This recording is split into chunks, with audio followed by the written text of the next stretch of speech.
They say higher federal target needed to curtail fertilizer emissions, says environmental organization. I like how they call Greenpeace an environmental organization. They don't even name them as Greenpeace until the subheadline, because most people would immediately write them off when they say it's Greenpeace. Greenpeace Canada is calling on Ottawa to increase its target of reducing fertilizer emissions by 30% below 2020 levels. Oh, God. Oh, God. That's 2 years ago. By 2030, up to 50%. And there's the agriculture minister supporting agriculture by wearing a red leather jacket, supporting our beef producers.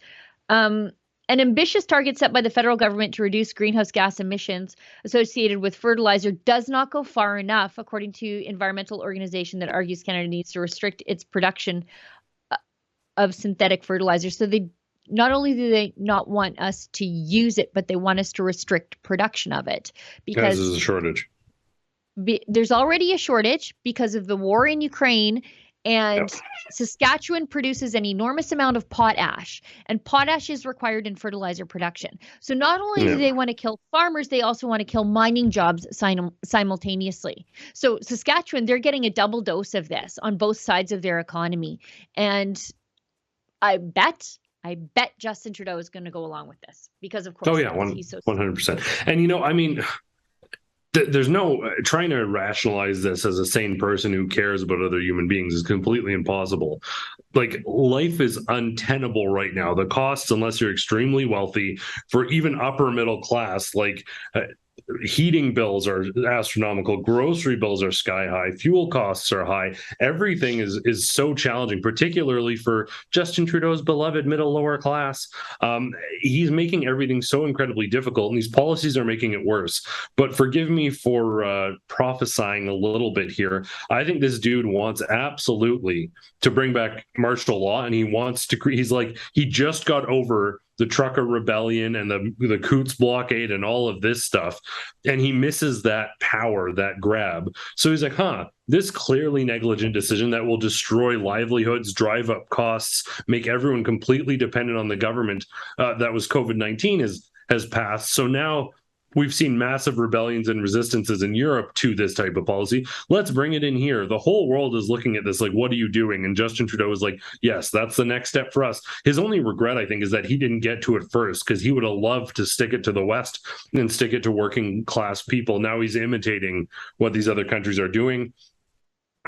Doing this, and I'm not espousing this, I'm not advocating for it, but when you push truckers who have and farmers and ranchers who have already been pushed to the edge, they will push back. We've seen it before, and we're going to see it again, particularly if the government keeps heading down this dangerous path. I just want to read to you something from some website known as the Progressive Farmer. So that should tell you where they are coming from on this issue. As Sri Lanka's government collapses, farmers in the Netherlands continue protesting, and the one connection between the civil unrest is government fertilizer policies. Empires have fallen over food. With the war in Ukraine driving up food and energy prices, fertilizer access has become a major point of contention as immediate food needs overwhelm long-term environmental policies such as reducing emissions. Sri Lanka's president, attempting to reduce government subsidies for imported fertilizer, announced an end to chemical fertilizer and inputs, saying Sri Lankan's agriculture would go 100% organic. The move failed as land was idled and production of crops such as rice and tea, staples, collapsed. Farmers in the Netherlands are continuing to shut down towns with their tractors, protesting a plan passed by the government in late June to reduce agriculture emissions from ammonia and nitrous oxide by 50% by 2030. This is really bad, not just for Canadians, but for the rest of the world, because Canada feeds the world. Yeah.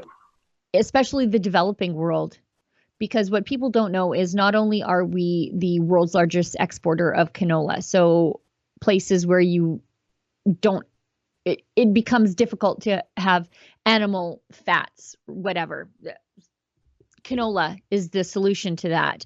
But also we export the world's largest, we're the world's largest exporter of pulses. So chickpeas, lentils, and that is an absolute food staple in the developing world because it's cheap, it's dry, it's portable, and you can store it forever, and it's calorically dense. And if our food production collapses here, things are going to be tough for Canadians. People are going to be experiencing food insecurity. But when you think about who this hurts the most, it is the Canadian poor and the developing world, because we cannot give them the calorically dense, dry, portable, easily stored food that they need. So, it's not going to be good. But the good news is, if you don't have beef to eat because you can't grain finish them because there's no grain, you can just eat maggots. Apparently, there's this. Speaking of which, the clip is 2 years old, but it got pushed. The algorithm pushed it to me, which, in that sense, the algorithm knew what I wanted to see. We've got this clip here about once there's no more conventional dairy producers, because there's this weird war on the cow out there. And I'm willing to make the argument that humanity's best friend is not a dog, but rather the mighty ruminant, the bovine. But since they're not good for the environment, so the good people at Greenpeace tell us there are other ways to get the animal fats that you need. Can we go to that clip, please? And if you have a weak stomach like me, I'm just so sorry in advance. All this cake needs is flour, eggs, and 20 grams of dead insects. No, you haven't misheard. A team of scientists at Belgium's University of Ghent are trying to find a way to substitute dairy in cakes, cookies, and waffles. They say deriving grease from insects is more green than dairy production. They are more sustainable because they use less land. They are more efficient converting feed to weight. They also use less water to produce, and in this case they can be produced within Europe.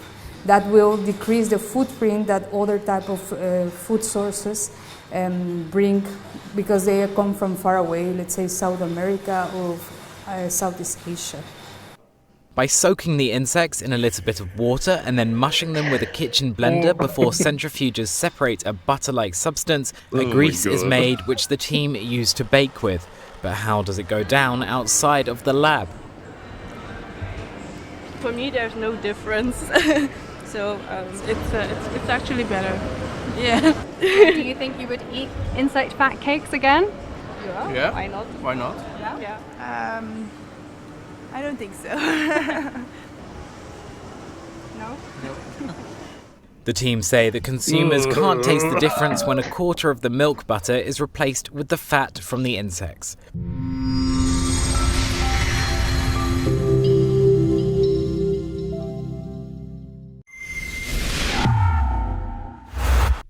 Hi, that was a clip from our Rebel Daily Livestream. It's hosted Monday, Wednesday, and Friday by the big boss man, Ezra Levant, and Tuesdays and Thursdays by me, Sheila Gunn Reid, and my good friend, David Menzies. On the live stream, we talk about the news of the day, we show some videos, and we interact with our viewers at home. We stream at 12 noon Eastern, 10 Mountain. You can find us on YouTube, Rumble, Super U, and Odyssey.